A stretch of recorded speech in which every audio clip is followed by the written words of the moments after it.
close SportsPulse. For the Patriots, it's a dynasty come full circle. For the Rams, it's the hopes of starting one. Trysta Krick breaks down how each team got to Atlanta for Super Bowl LIII. USA Today's blown pass interference called during this year's NFC Championship Game has diverted attention from another controversial and curious officiating story. It's the story of Roy Ellison, a 53-year-old NFL umpire.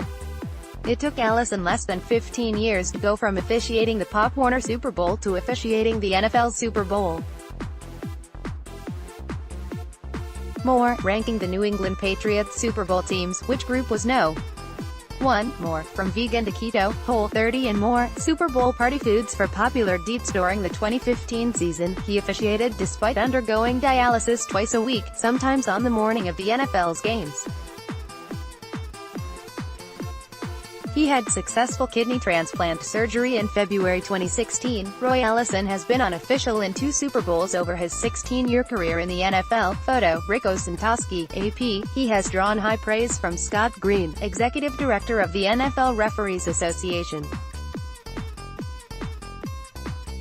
Yet a year after Ellison officiated in his second Super Bowl, 2 of his close friends told USA Today Sports that Ellison fears the NFL might force him out despite a distinguished, 16-year career. "I know he's concerned," said Jerry Williams, whose friendship with Ellison dates back to their high school days in Lakeland, Florida.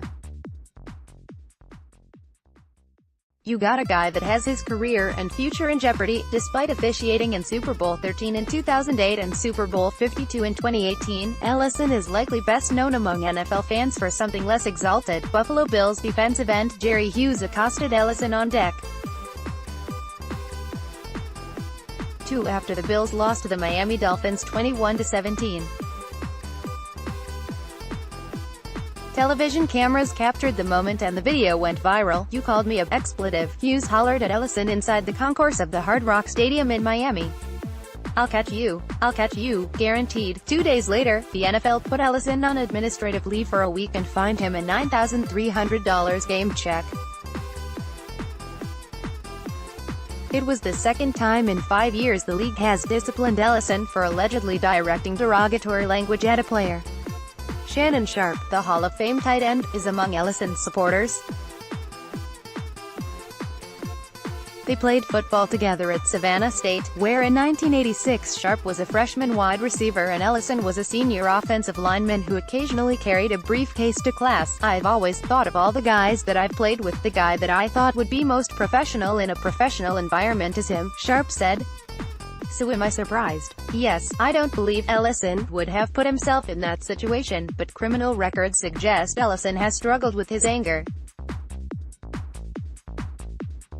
In 1991, Ellison was arrested on charges of aggravated battery against his now former wife, Nichelle, who was 2 months pregnant at the time of the incident, according to court records reviewed by USA Today Sports. Nichelle Ellison said Roy Ellison slapped her twice in the face and choked her, and the incident occurred in front of the couple's 9-month-old daughter, according to court records. He was placed on 1-year probation and ordered to take anger management classes, according to court records. In 1993, Nichelle filed for divorce and, in court records, accused Ellison of having a violent and ungovernable temper, and in the past has done bodily harm to the petitioner. The petitioner has repeatedly had to call for assistance from law enforcement agencies due to the respondent's violent behavior. Nichelle Ellison did not respond to a request for comment made through a family member. Ellison declined comment when reached by USA Today Sports. 2 years later, in 1995, Ellison started officiating and joined a Pop Warner crew led by Trysta, who said he never witnessed Ellison get angry. "He just didn't stir up trouble or anything," Trysta said. "You can tell pretty quick them guys that really take the initiative and want to learn to be a good official, and he was one of the ones that was. You could talk to him. If you missed a call, you could chomp on him a little bit.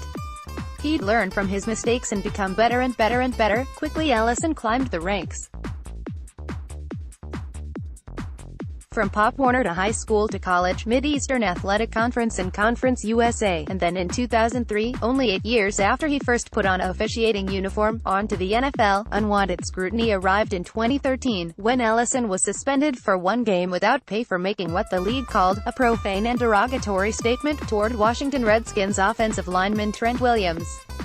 Williams reported that Ellison called him a garbage, expletive, among other things, and teammates corroborated Williams' claim, according to story by USA Today Sports in 2013. At the time, Mike Pereira, then the NFL's former director of officiating, told USA Today Sports the allegation deeply concerned him and there had been a similar accusation against the Ellison in the past.